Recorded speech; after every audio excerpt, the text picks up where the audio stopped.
नमस्कार मित्रांनो, तुम्ही पाहू शकता माझ्या पाठीमागं मिनी स्प्रिंकलर सुरू आहे आणि सोयाबीन पेरण्याची आमची तयारी सुरू आहे सोयाबीन पेरण्यासाठी. कारण पाऊस काही पडत नाही.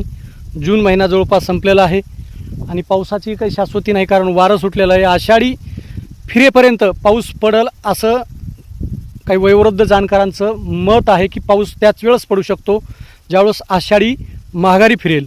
त्यामुळं वाट न पाहता आम्ही या ठिकाणी मिनी स्प्रिंकलर जोडलेला आहे आणि मिनी स्प्रिंकलरच्या माध्यमातून आता पूर्ण रान भिजून घेणार आहोत आणि वापसा झाल्यानंतर छोट्या ट्रॅक्टरच्या माध्यमातून सोयाबीन पेरणार आहोत. आपल्याकडे ट्रॅक्टर आहे छोटं आणि तणनाशक पण त्याच्या पाठीमागं फवारणार आहोत.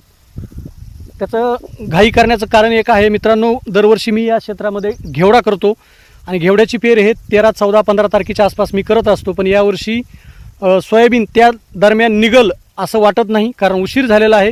गेल्या वर्षी 13, 14 तारखेला सोयाबीनची पेरणी झाली होती, त्यामुळे योग्य वेळेला सोयाबीन निघली आणि घेवडा मला पेरता आला. त्यामुळे घेवड्याचं उत्पादनसुद्धा चांगलं निघालं. मात्र यावेळी परिस्थिती उलट दिसत आहे. त्यामुळे थोडीशी घाई करून लवकर सोयाबीन कशी पेरता येईल याचा प्रयत्न सुरू आहे. मित्रांनो, शेततळं आहे माझ्याकडं, तुम्हाला मी दाखवतो. आणि याच वर्षी शेततळ्यामध्ये पाणी घेतलेलं आहे, आपण भरलेलं आहे, पूर्ण काम झालेलं शेततळ्याचं. त्यामुळे शेततळ्याचं आणखी काही वेगवेगळे अनुभव किंवा फायदे काय आहेत किंवा कसं वेगळ्या टेक्निकलनं शेततळ्याचा उपयोग कसा करता येतो याची अजून आम्हाला कल्पना नाही. पण आम्ही छोटासा प्रयत्न म्हणून आम्ही काही करत आहोत. हे शेततळं आहे मित्रांनो, जवळपास अर्धा एकर क्षेत्रामध्ये हे शेततळं आहे.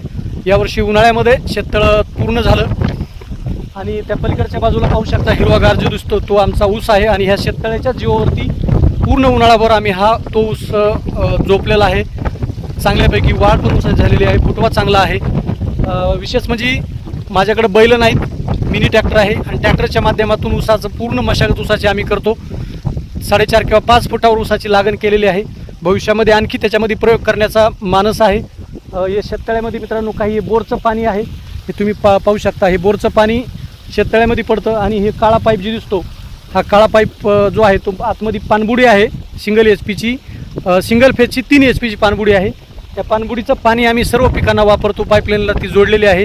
आणि हे मिनी स्प्रिंकलरसुद्धा जे दिसतंय तुम्हाला, हे मिनी स्प्रिंकलरसुद्धा याच पाणबुडीवरती आहे, शेततळ्याच्या पाण्यावरती आहे.